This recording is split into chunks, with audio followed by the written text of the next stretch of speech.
Hi everyone, Phil Travis here.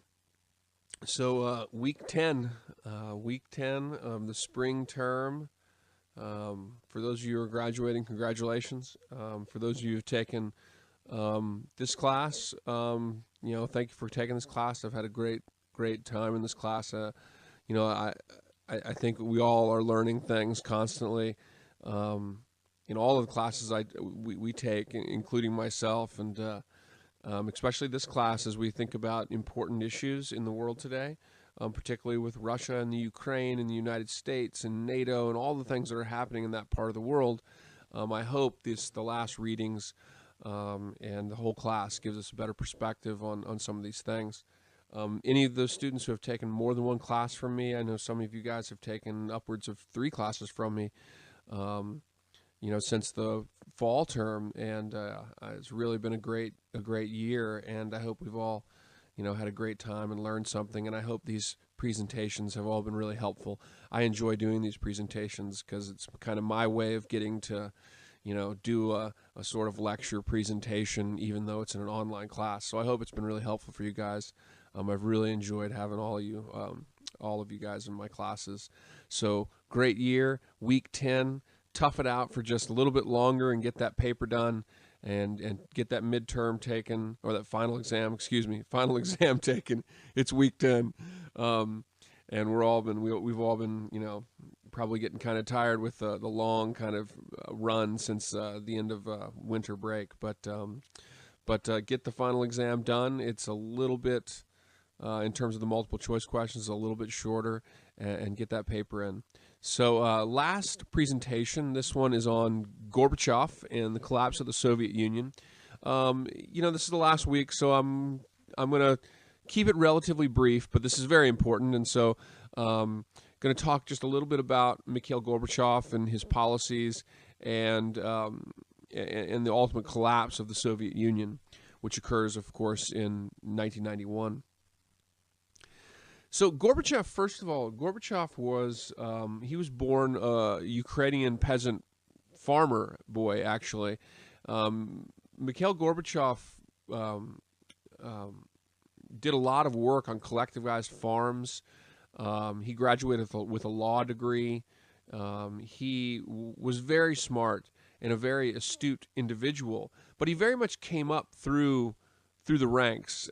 He very much came up sort of from the ground level, if you will, spending much of his teenage years working on collective farms, and like I said, being born into a peasant family in Ukraine.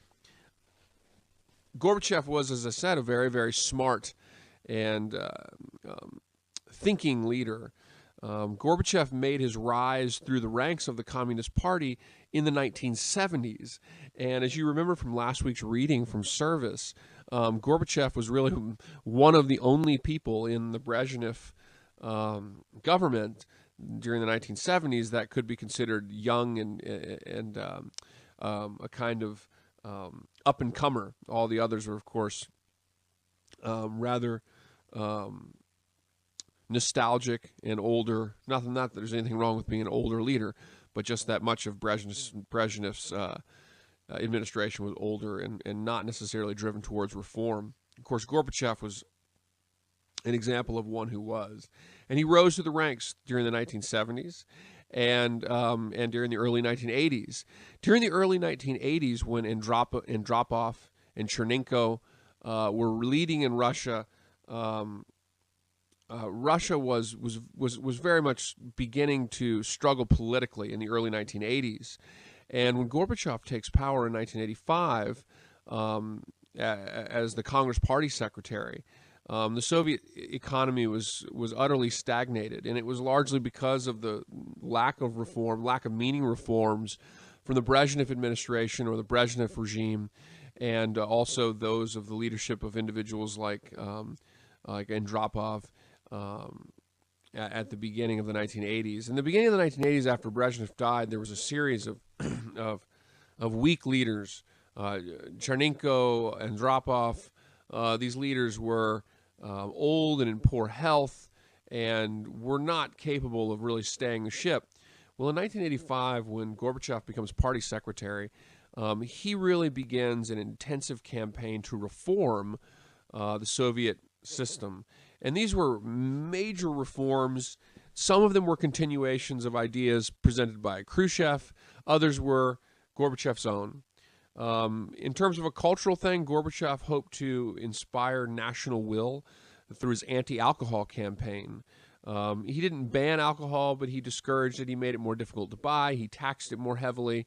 And it actually cost the Soviet Union a lot of money because the alcohol sales, of course, went to the black market. But Russians liked their vodka. And Gorbachev felt that alcoholism was a very severe problem in Russia. And his anti-alcohol campaign was meant to try to bolster positivity in Russian society, to improve Russian culture. His two major reforms, which were actually published as books, were Perestroika and Glasnost. And perestroika meant restructuring, and this we're talking about the development of socialist self-government, democracy, removal of the Communist Party from complete control over the Soviet Union. So it was the process of democratization and the removal of the party as the ultimate and end-all authority in the Soviet Union. It involved a privatization, the first major effort at privatization since Lenin's new economic policy, in which private businesses were allowed to be established in certain areas and to be involved in foreign investment and foreign trade. It encouraged self-endeavor, initiative, competition, and, like I said, democracy. Glasnost meant openness. And openness in this case meant openness and criticism about Soviet society, self-criticism about leaders in Soviet society. In a lot of ways, Glasnost was a continuation of Khrushchev's ideals of de-Stalinization. Parts of Glasnost were things like greater freedom of speech and freedom of press. Not total freedom of speech and total freedom of press, but greater freedom of speech and freedom of press. And actually, one of the things that would have encouraged Glasnost developing, of course, was the fact that, in 1986, Chernobyl, located in Pripyat, Belarus, melted down. Of course, they had a major nuclear catastrophe in 1986 at the Chernobyl nuclear facility, in which the system melted down, and there was a major release of graphite-laden nuclear particulates that went into the atmosphere and, of course, spread out over particularly Eastern and Northern Europe, and actually affected places as far off as portions of Great Britain, but were particularly high exposures in places like the Scandinavian countries, for example, and in parts of Eastern Europe. Chernobyl's meltdown, the reason I mention this is the catastrophe at Chernobyl, the nuclear catastrophe at Chernobyl, was actually not known in the West for, I believe it was almost a week before the West actually knew about this. And that certainly was a testament to a lack of openness, a lack of openness internationally for the Soviet Union. And Gorbachev will, particularly in the late 80s, begin promoting increasing openness, increasing freedom to journalists, freedom of speech in the Soviet Union, and greater openness in the world about events within the Soviet Union.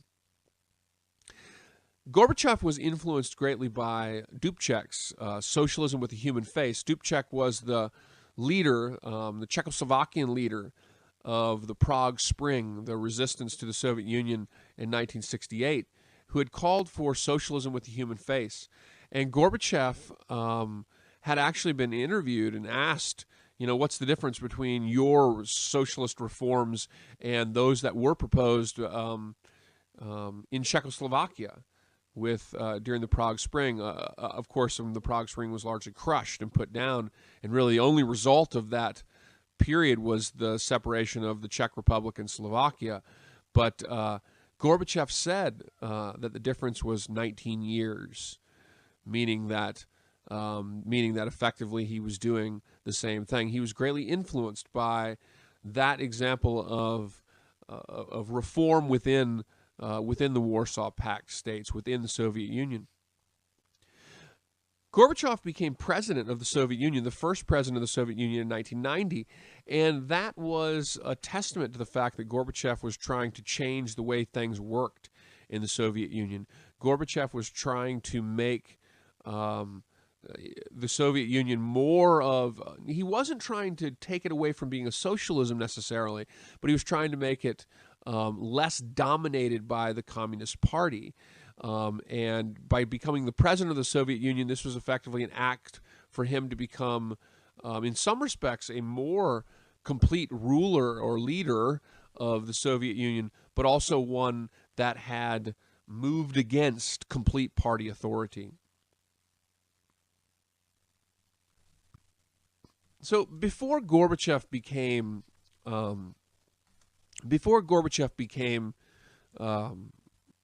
party secretary in 1985, the atmosphere between the United States and the Soviet Union had very much intensified in the early 1980s. The arms race between the United States and the Soviet Union was increasing, seemingly. The Reagan administration was increasingly taking a position in which they were not afraid to escalate things in terms of nuclear weapons. The Reagan administration positioned Pershing II missiles in Germany. In 1983, the Reagan administration proposed the Strategic Defense Initiative, or SDI, which was a missile defense. It was an idea about a missile defense shield proposed by Reagan, actually proposed by Reagan without really any technical know-how. Reagan was not a kind of policy wonk, okay? Reagan was not the type of guy who understood the ins and outs of every detail of policy. Reagan was, in a lot of ways, a visionary and thought about things in idealistic terms. And for that reason, Reagan oftentimes had ideas about things that were fanciful. They weren't connected closely to reality all the time. And this was largely because Reagan was an ideas man. He was a visionary. He thought about ideal solutions rather than the technical details of them. And SDI was actually inserted into his speech by himself in 1983 as his own idea. And this was the idea of a missile defense shield that would protect the United States in a kind of science fiction almost like way. Which made sense on paper, but the technical aspects of it were hardly worked out, and he had a lot of smart people kind of worried at first when he put that in there. Of course, the Strategic Defense Initiative, some can argue, encouraged an increase in the arms race, which damaged the Soviet economy a little bit further. One might say, to a degree, that might be true, but certainly only if we were talking about the contributions towards the collapse of the Soviet Union, certainly only to a relatively minor degree would we say that was really critical. But nonetheless, it was part of an escalation of nuclear tension between the United States and the Soviet Union before Gorbachev became party secretary in 1985. SDI was a violation of the ABM Treaty. The United States and the Soviet Union in the 1970s had signed, of course, the SALT Agreement, the Strategic Arms Limitation Agreement, and the ABM, the Anti-Ballistic Missile Treaty Agreement. And those two agreements went hand in hand because the idea was if you had the ballistic missile limitation agreements, but you didn't have an anti-ballistic missile agreement, then it would encourage one side or the other to build up huge amounts of nuclear weapons.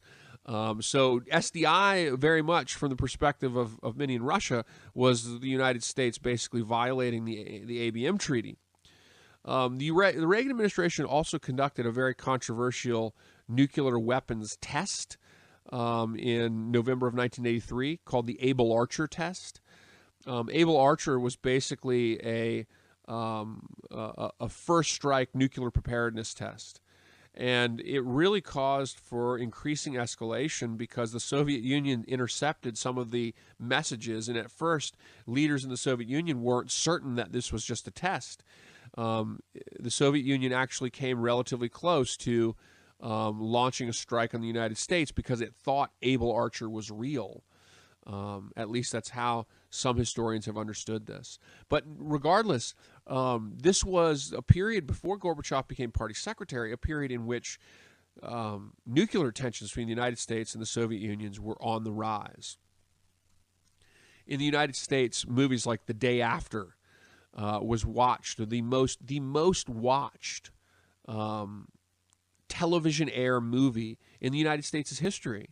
It was watched by over 1 million audiences, and it was a movie about nuclear apocalypse, a nuclear apocalypse that occurred between exchanges between the Soviet Union and the United States, but particularly from a Soviet invasion of Germany.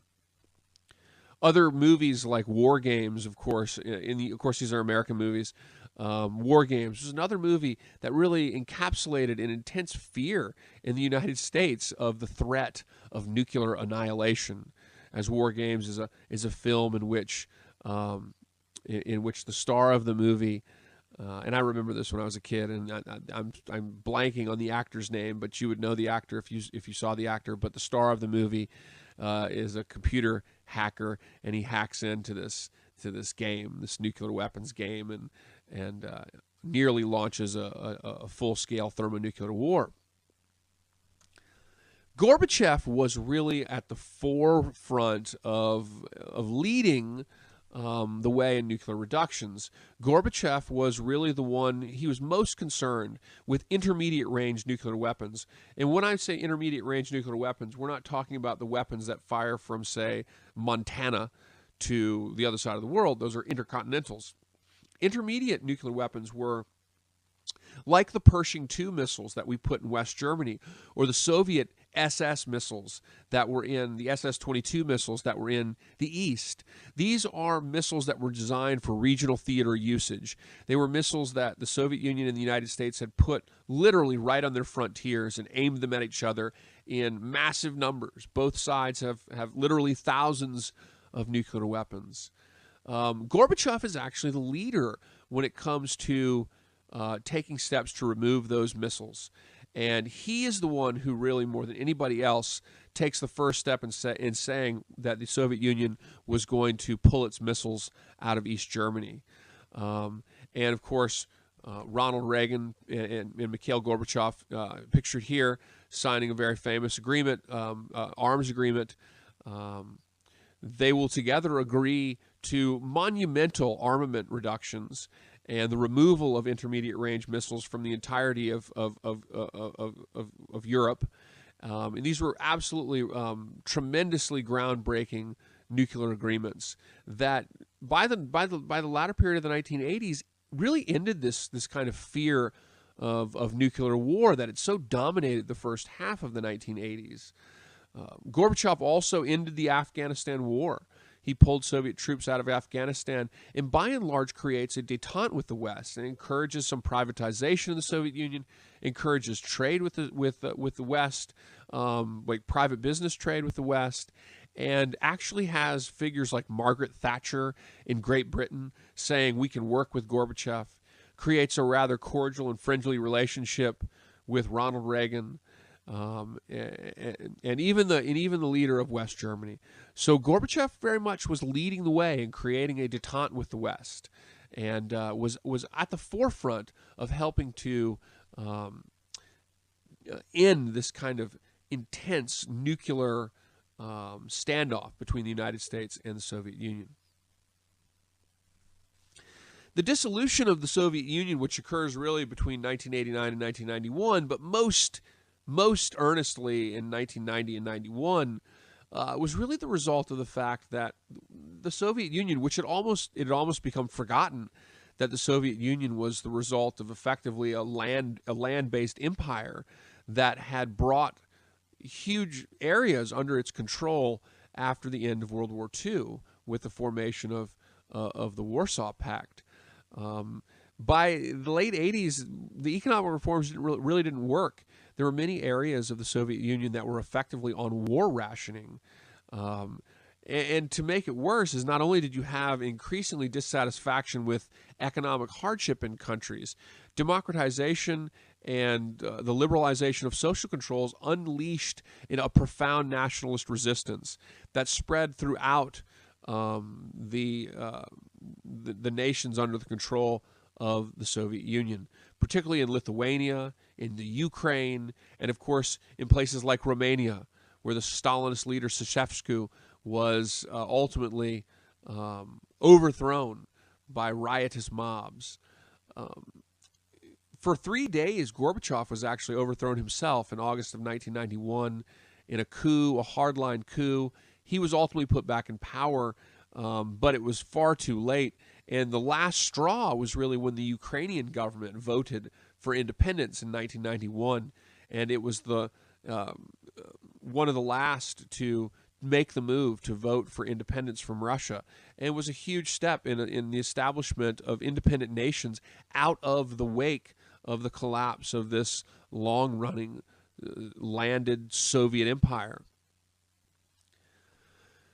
Of course, in the 1990s, Boris Yeltsin became president, and the Soviet Union went through, again, great economic hardship. The Russian mafia seemed to become increasingly relevant in Russian society.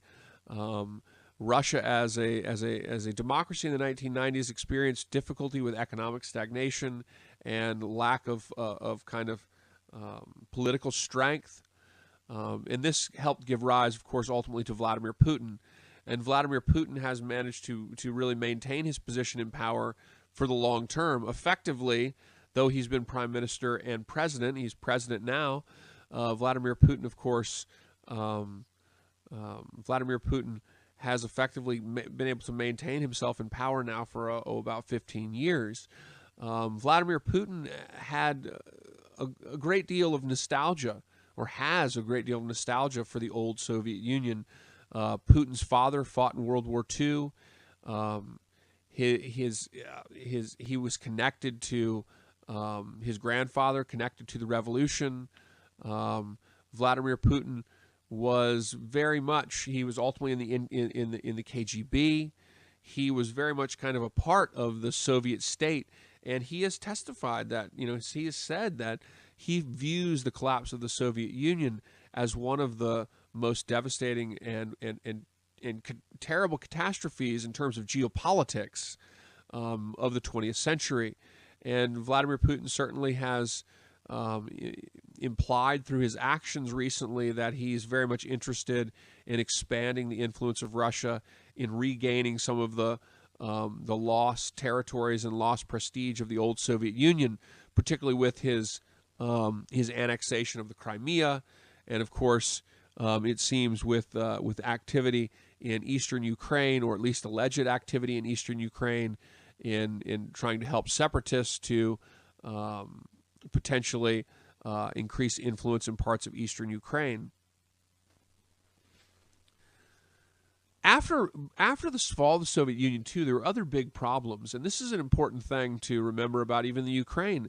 Big problems were that many of these satellite states had nuclear weapons, and they had nuclear submarines, and they had this high-tech military technology, and there were big issues with what to do with this technology in the aftermath, and there were many people in the American intelligence sphere that concerned greatly over what would happen with some of the nuclear weapons and nuclear technology that were in these satellite states, these former portions of the Soviet Empire.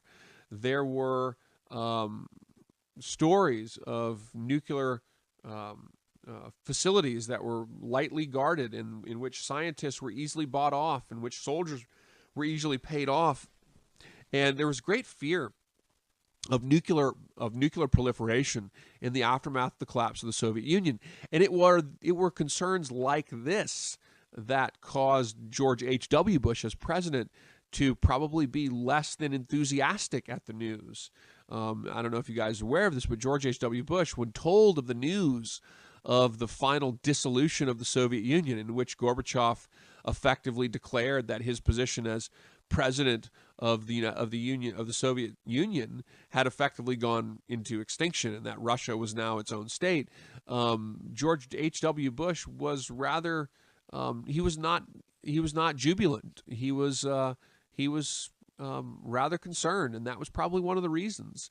Ukraine and the Soviet Union, or I'm sorry, Ukraine and Russia actually signed an agreement in which the Russian government under Boris Yeltsin promised to not infringe on the sovereignty of Ukraine if Ukraine would give up all of the nuclear weapons remaining in its territory.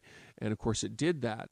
And of course that brought discussion over recent infringements upon Ukrainian territory with the annexation of Crimea, and of course with the rebels that are fighting in eastern Ukraine. Now, of course, the government in Ukraine, the government led by Poroshenko, I think Poroshenko is still the leader, but the government of Ukraine right now is actually a government, of course, that came to power in a coup that overthrew a Russian-leaning leader. And, of course, the new government is, of course, leaning towards NATO and, of course, to the European Union.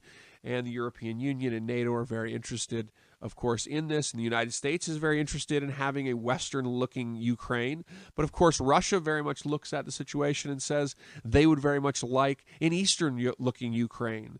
They were very upset at the coup that overthrew a more or less, Russian-friendly leader. And this has created some problems, obviously, from the Russian perspective, as they have seen... from their perspective, they've seen a potential Eastern-looking ally taken from them. In addition, of course, there are aspects of in the Ukraine that are controversial on both sides. Not just the downing of the Malaysian flight last year, but also, of course, the fact that there are government forces fighting in the Ukraine, but there are also pro-Ukrainian government militia groups. And some of these militia groups, like the Azov division, are not affiliated with the government necessarily, but still nonetheless, there are apparently, some groups that affiliate themselves with neo-Nazi movements. And on the other side, of course, there are groups fighting in the rebel areas that very much affiliate themselves with the Soviet Union. And so today you see the Ukraine and Russia very much vying for the position that it will hold in the world. Will it be an Eastern-leaning position? Will it be a Western-leaning position? And of course, we must also remember that oil and natural gas are also a factor in these disputes as well, as Eastern Ukraine and the Crimea are both situated on large oil and natural gas resource areas. Of course, the Black Sea is also an area that the Soviet Union before, and the czars before them, and of course Russia is very interested in having strong access to. And so there are long roots, of course, to these conflicts. I mean, the first conflict over the Crimea was fought, of course, in the 1850s between Russia on one side and the British, the French, and the Ottomans on the other, which were all trying to prevent Russia from kind of expanding its access into the area of the Bosphorus Straits and the Dardanelles in Turkey today. So the dissolution of Russia came with a lot of consequences and a lot of problems, from nuclear proliferation to, of course, now a Russia that's potentially resurgent, trying to reestablish, from the perspective of the leader Vladimir Putin, some of its lost nostalgia and lost glory, perhaps. But certainly a Russia that's eager to expand its economic influence in Europe and its control of important natural gas and oil stores.